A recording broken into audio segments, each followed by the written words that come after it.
Aš esu Gabrielė. Mokusi VDU universitete, šoku už VDU krepšinio komandą. Tai Ugnė, koks tavo vardas? Turbūt, kad Ugnė. Esu iš Palangos. Esu Dovilė, atvažiavau iš Joniškio, šoku iš Delikoteso ir Pasvalio Pieno žvaigždžių komandą.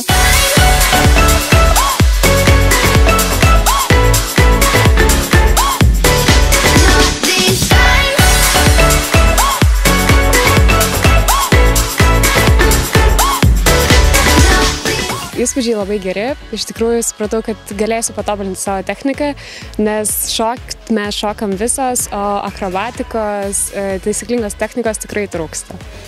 Ir tikrai labai džiaugiuosi galėdama dirbti su Žalgirio trenere, nes tai yra ir didelė garbė, ir malonumas, ir tikrai labai džiugu, kad galim dirbti su profesionalu.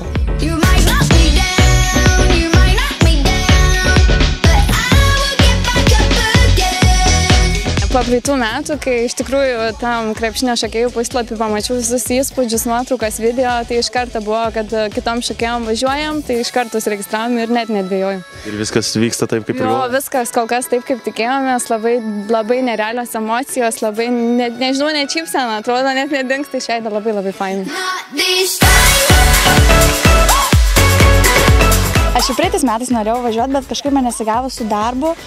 Tai šiais metais galvoju, tikrai išvažiuoju studijuoti Kauną, tai prieš studijas noriu atsipalaiduoti, čia pasisemti žinių, galbūt į Žalgirį netgi patekti, čia svajonė jau.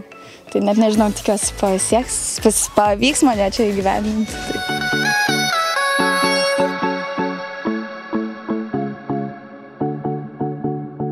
Krepšinio šokėjas!